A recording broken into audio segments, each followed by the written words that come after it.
Hey everybody, welcome back to another episode of Gavinsky's Tutorials. Today I'm looking at VividShaper by, I hope I'm not butchering this name too much, Lars Forsberg. So I've got 5 copies of any app by Lars to give away. So either VividShaper, the one I'm looking at today, or his other app, Vivid Tracker. So I'll have, like I say, 5 copies in total. 2 will be for my YouTube followers, 1 for Insta followers, 1 for Twitter followers, and the other for Threads followers, right? Threads, the new Twitter ripoff, basically, by Instagram. I have to say, in many ways, though, I do quite like it so far. I know they take like far more information than they should from the app. But compared to Twitter, hopefully it's going to be a bit less toxic. And compared to Instagram, it's nice because you can actually post clickable links and things like that, which I really like. Anyway, so details of all that are in the pinned YouTube comment. And after I post this YouTube video, then I will post, to those other platforms. So if you don't find links to those immediately at the time you're watching this video, come back in half an hour, whatever, and hopefully they'll be there by then. So let's get stuck in. Now,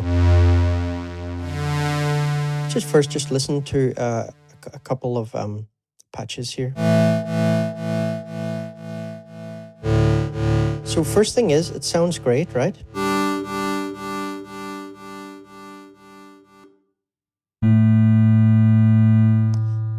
It has some really nice evolving things, like listen to this.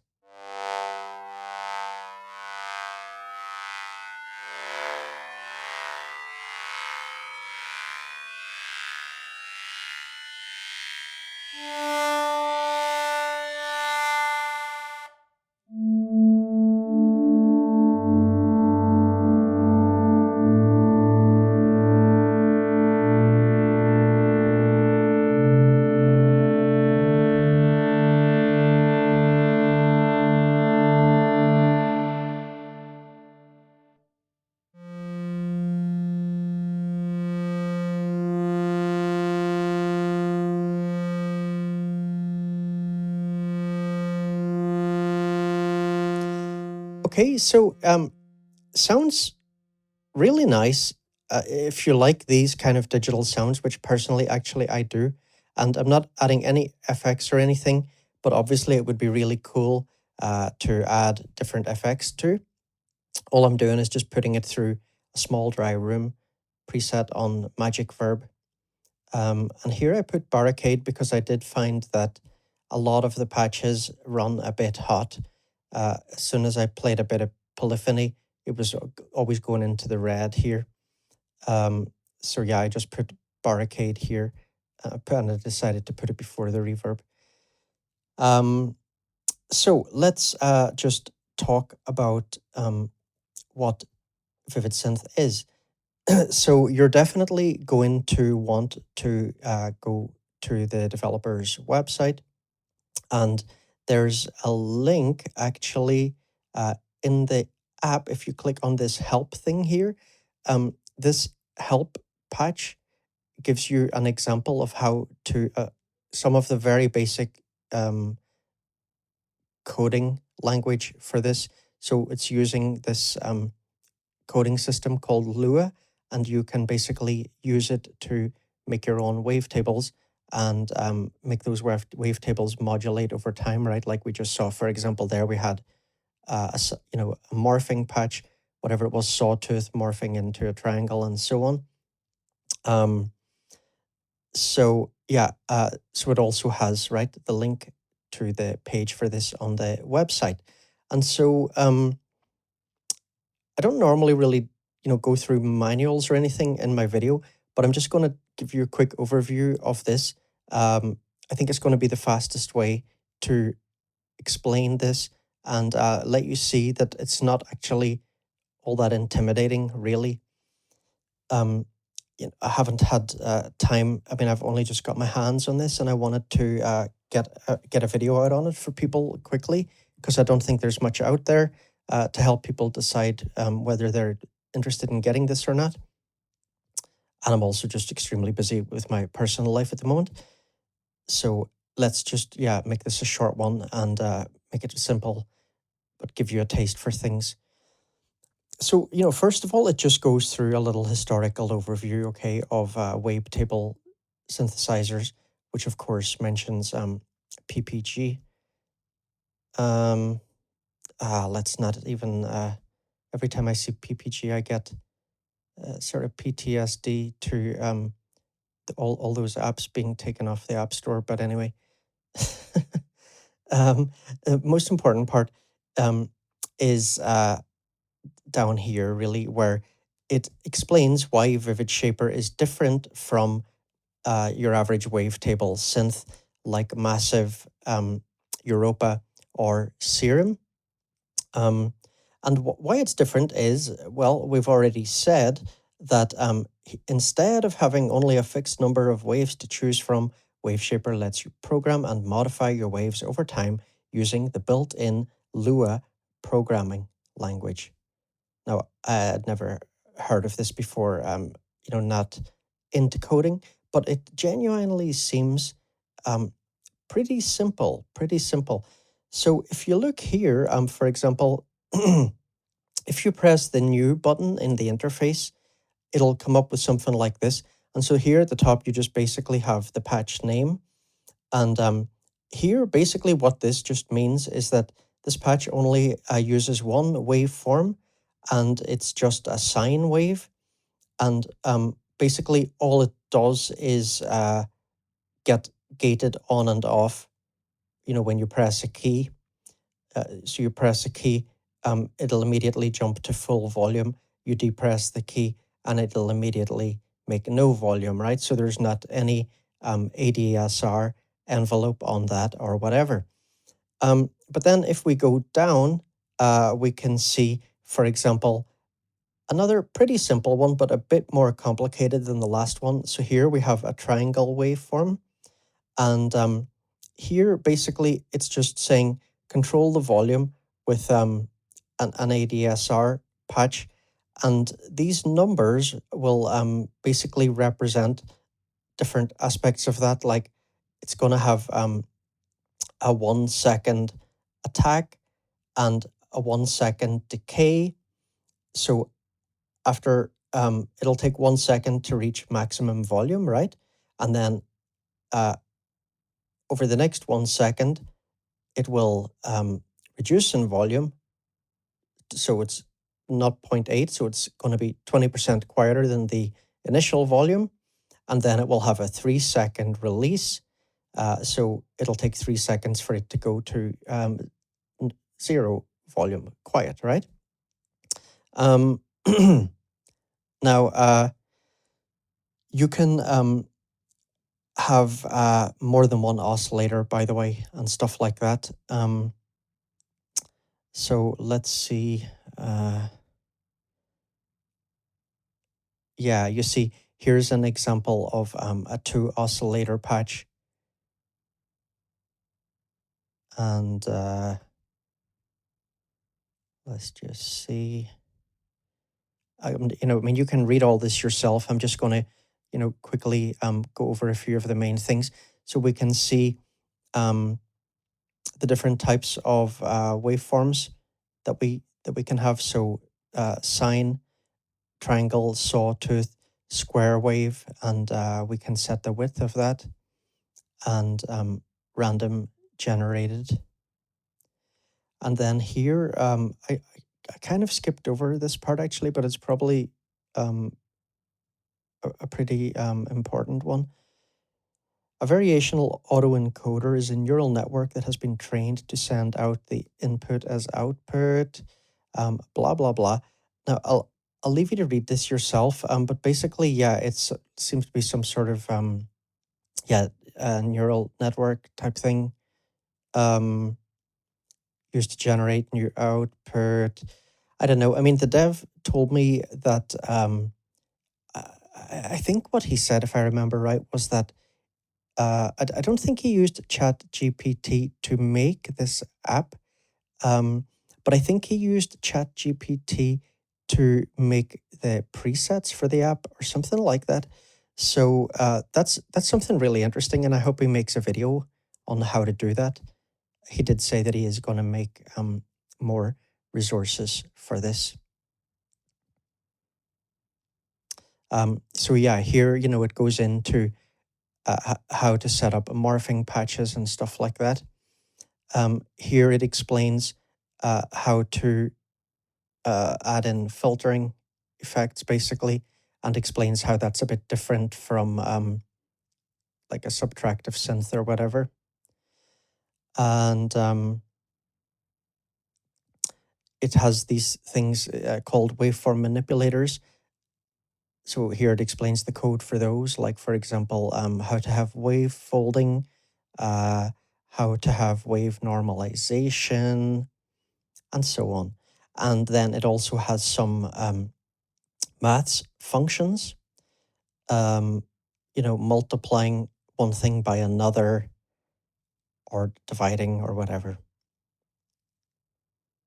And then here it explains how you can optimize things so it's less CPU intensive, or turn it into a mono synth. And then here there's a part about setting up MIDI CC.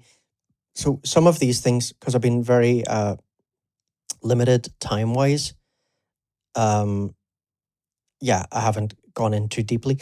But just going over this page, I've really realized it doesn't actually seem that hard at all to learn this Lua, and it could be very interesting. And I mean, obviously, one thing you could do just first, you go in and open up some patches that you like and just play around a little bit with the numbers. Play around with the attack, for example. Okay, if attack is 1, but you don't want any slow attack, you want an extremely fast attack, just change it to 0 or whatever, right? So yeah, a quick look at the interface. It's a pretty it's a very bare bones UI, isn't it? Like, this doesn't even look to me like something you could actually click on. I don't really find it very nicely designed, I must be honest. Initially, I actually thought that you had to use your host. Like here, I'm using AUM, for example, as my host. So I thought you had to just use the internal host preset menu. But actually, if you click here, you get load factory patch. But look, it's again, very, very bare bones preset system. So let's say I wanted this patch Latent Explorer and I click on it.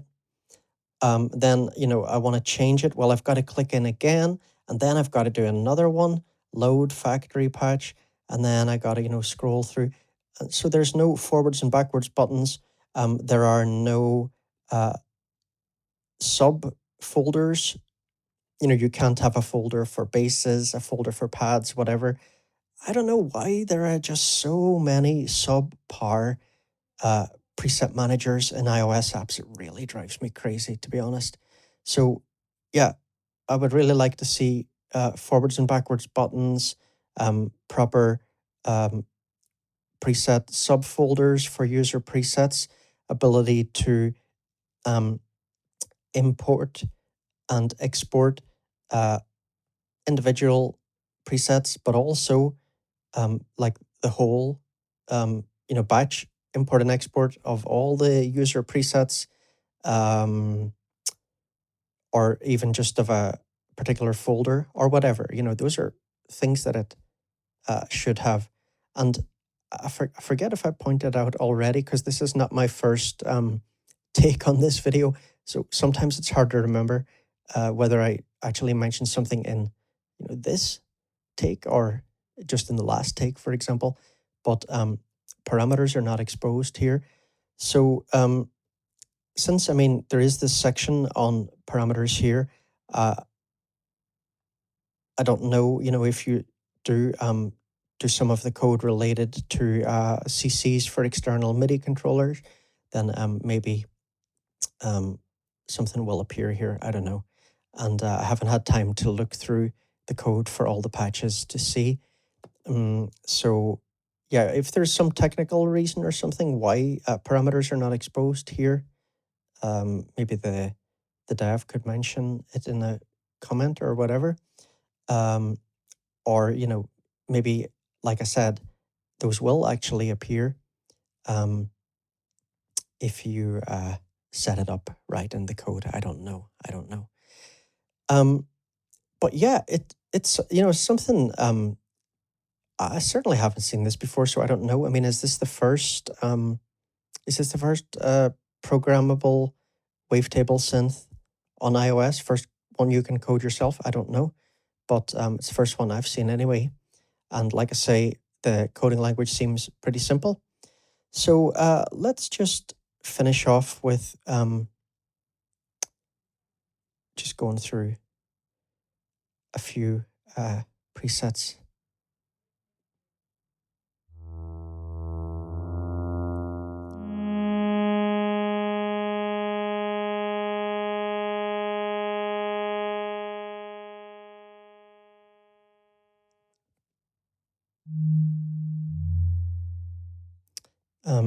Can't see the code there, right? If I keep that open, so.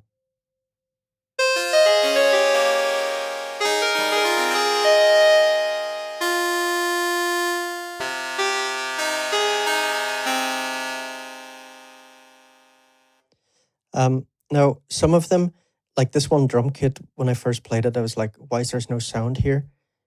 But then if you look at the code, you can see that it's actually set up that, you know, if note in is 36, then it'll play this particular patch, basically, or sound. If note in is 37, then it'll play a different thing. So,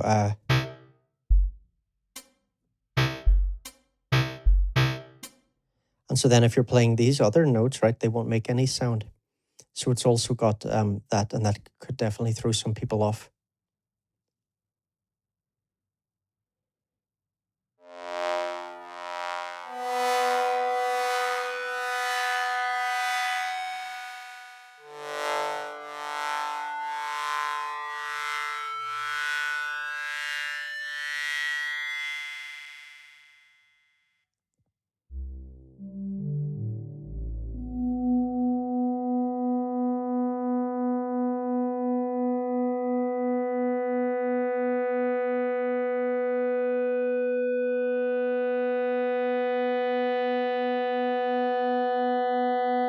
So lovely the way some of these evolve, right? And I bet you that would sound great through something like Alteza.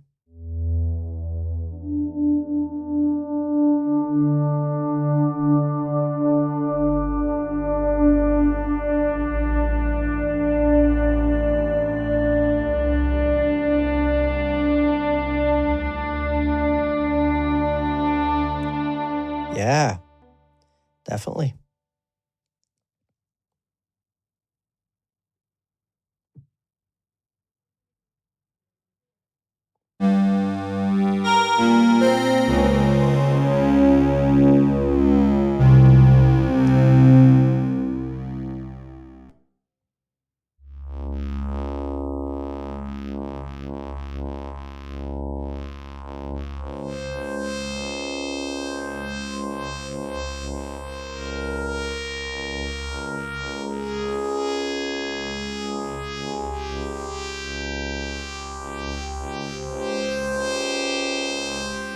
Love these kind of sounds. Love them.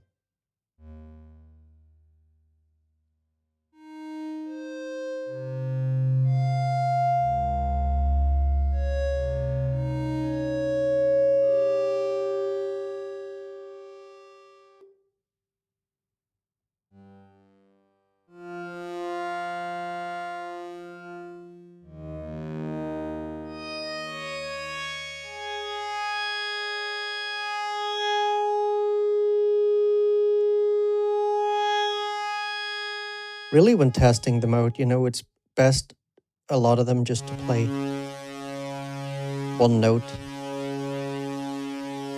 sustained and, you know, really see what's happening.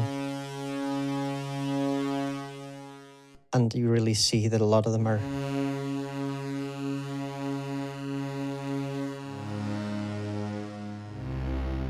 very interesting, even just with one note.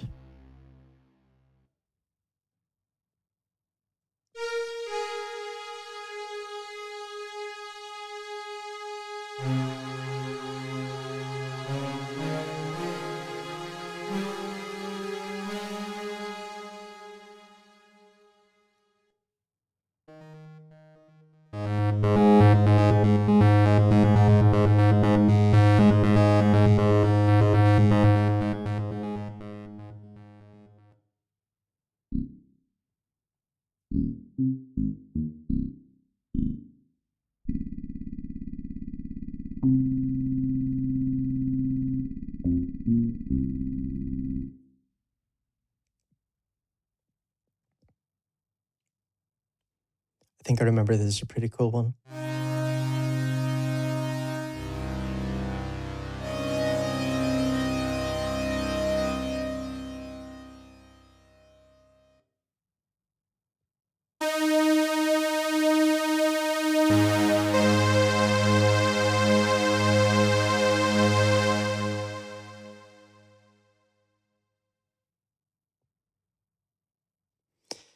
So again, you know, you can take a look at each thing and you get some explanatory text, right? So we've got a multi-oscillator patch here, slight detuning for each oscillator, panning, okay, spreading it across the stereo field.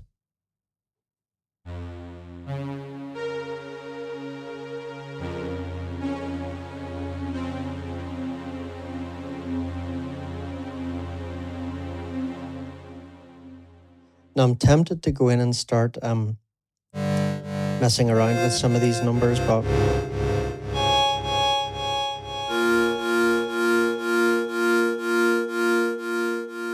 I'd really rather wait until I've properly learned it.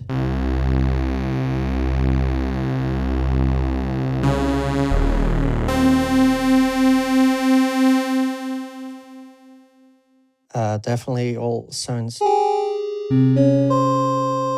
That one's certainly very kind of Stranger Things.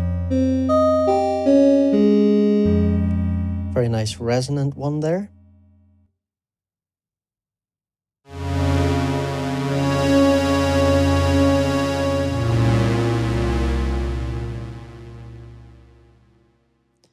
So, I mean, well, let's just, hey, keyboard here, what's going on? So it seems not to be me responding to my external keyboard. Anyway, let me, hey, trying to type in there, it's just not responding. Let me see, show keyboard. So it's not responding to my external keyboard. Well, I'm glad I tested that. Is that a bug or what? I don't know. So let me see if I press parse now.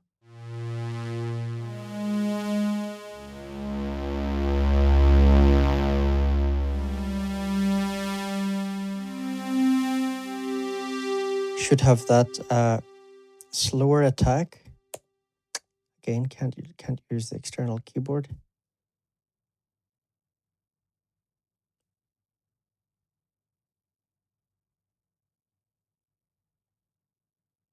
Oops. Parse. Yeah, that's a slower attack, yeah.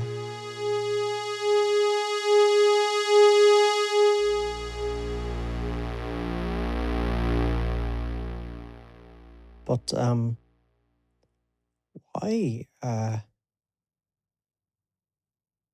why the external keyboard is not working, I really don't know.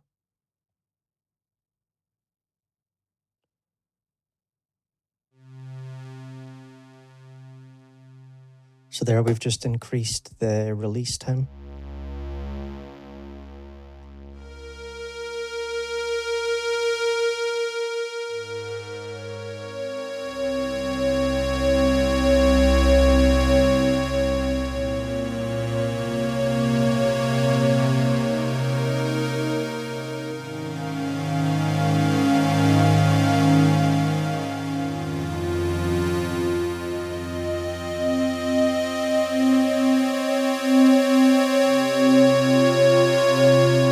Made this sequence keys a little bit too narrow, really. Find it a bit hard to play with accuracy there. So, very cool, I think. Very cool. Needs a better preset menu. Needs... Oh, there we go. There's the external keyboard working now. So, no idea why it wasn't working a minute ago. It is a Bluetooth keyboard, so don't know, maybe it was something to do with my keyboard. Really no idea. Anyway, there we go. I'm glad that is actually working. Okay, great. So, love the sounds.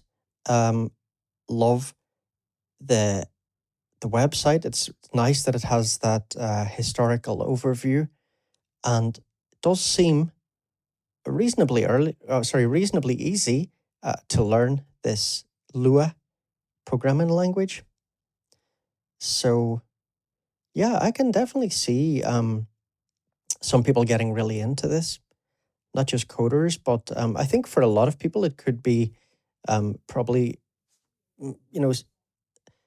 something that might tempt them to actually try coding for the first time, because I certainly haven't done any coding, but after having read through this webpage, I think, yeah, this is really not that intimidating. It might actually be pretty cool to learn to program this. So, hope you enjoyed the video, everyone. Do please remember thumbs up, comments, and so on. It helps with the algorithm. Watch a couple of ads, please. It's the only way YouTubers actually make any money from YouTube. And also remember that, as I said at the beginning, my combustor tutorial from yesterday, that's half an hour long, has still an open giveaway, 5 copies of any Beep Streets, are they? Or Beep Street? Can't remember.